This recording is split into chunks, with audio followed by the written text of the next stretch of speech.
Greetings from the Michigan Tech BUS Team 1. These are your hosts, Nicolo, Drake, Andrew, and I'm Kenny. Today we are talking about 3D printing and its role in the medical field, specifically being able to print organs for patients needing transplants.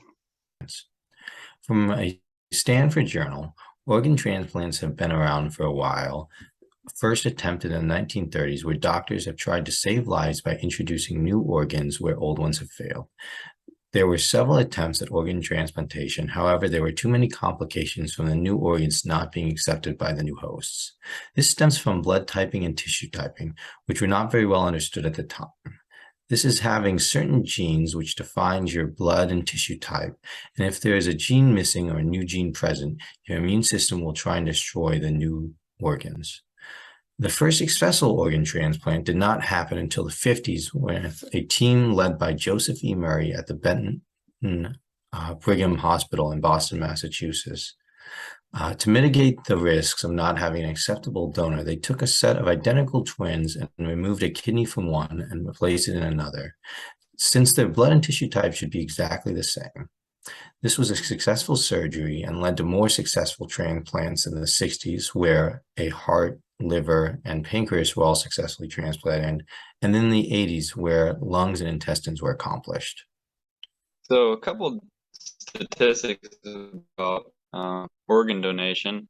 Last year, there was a record in 2021 with over 40,000 transplants taking place in the U.S. About 25,000 of those being kidneys and 10,000 being livers. And there's still a massive need for organs, as stated by John Eflin of Statista. He's an expert in researching health and healthcare statistics. So for every one organ donor in the United States, there are around 10 who are in need of transplant.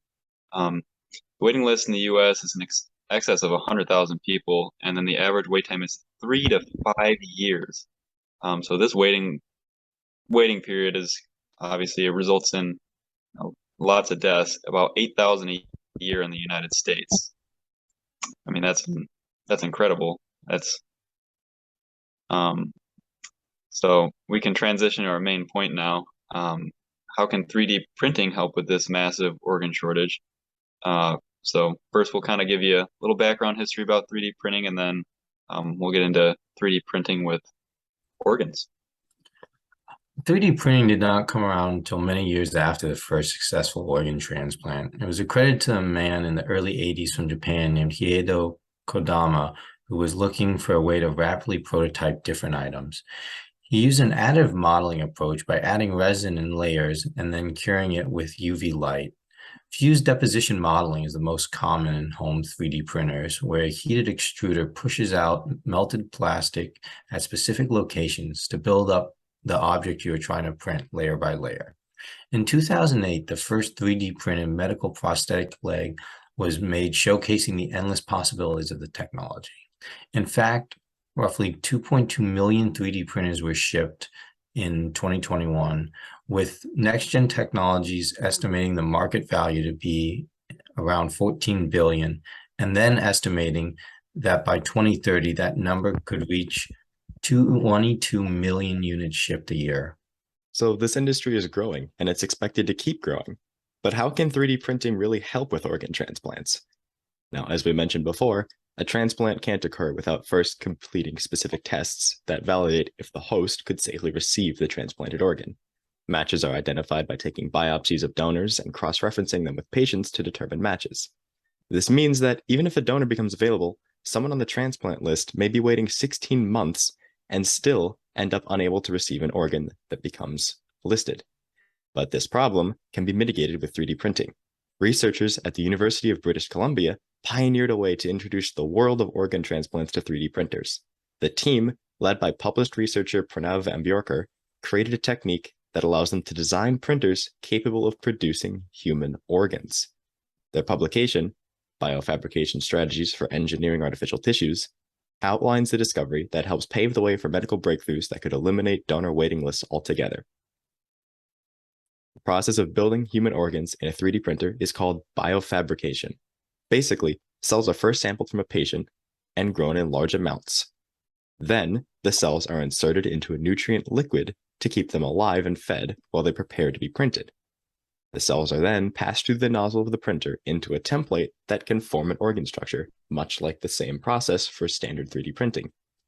And Andrew, you mentioned that the twins were the first successful transplant because of the matching genetics.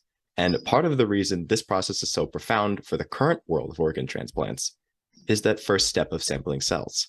As we mentioned, many transplants are delayed because of unmatching donors. However, these printed organs are made up of cells taken directly from the original patient, meaning that they will be an exact bodily match and the organ will be accepted. So once the organ is assembled and printed properly, it's guaranteed to be a match for the patient.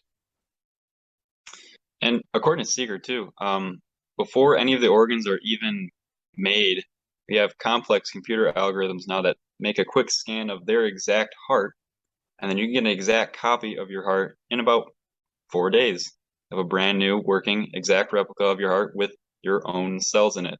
So obviously this is a huge breakthrough, but it's still in the development process. We'll talk a little more about that in the end. Right, the ramifications are huge, but there are still difficulties involved in the process. And for one, organs are made up of many cell types that have to be stitched together and weaved in complex patterns. Any little mistake and the whole structure may fail. So to combat this, the team at UBC developed different printing techniques that target specific areas of the body. All these techniques fit into two umbrella categories called top-down and bottom-up approach for printing, which simply means extruding cells onto a base plate or filling building blocks and using them to construct an organ like Legos. So the top-down approach can be thought of as printing individual cells in a process called inkjet blotting, a continuous line made through extrusion, or a photosensitive scan called stereolithography. Now, the first two techniques, inkjet and extrusion, are noted as being very useful for the world of medical printing because they can create structures involving sheets and tubes, and the body is full of them. Our skin tissue, our blood vessels, and our nerves are all mimics of sheets and tubes. And in fact, extrusion printing was noted by the team at UBC because it can print multiple strands of different types of cells at once. And this makes it particularly useful for printing heart tissue. And the other technique, the bottom-up approach, involves filling templates that promote cell growth. And then these templates can be stacked together like building blocks to allow the cells to grow out of the scaffold and form a complete organ. And again, because of the prevalence of nerves and sheets in our body, many of these templates are discs and tubes that promote the same types of growth.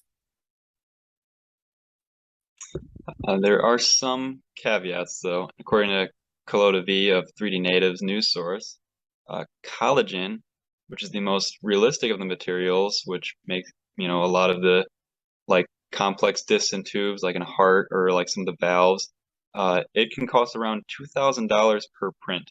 It's not affordable by any means, but I mean, if you're on the waiting list for 3 to 5 years, I feel like that's not as much money. A lot of people would probably be willing to pay that price. And then it does take 4 days to print, and now that's much less than 3 to 5 years. However, you have to keep all those billions of cells, complex cells, alive just to make one organ. So the current technologies today just can't really keep up with those billions of cells and keep them alive long enough. So certainly, as long as they continue to develop this along the road, this could be a standard method sometime down the road. So hopefully, printing these organs will mitigate the current problem we have with an organ donor shortage, and hopefully we can increase the amount of organs and decrease the amount of people dying every year of losing out on a match for an organ. So this has been Bus Team 1. Thanks for listening, everyone. Bye.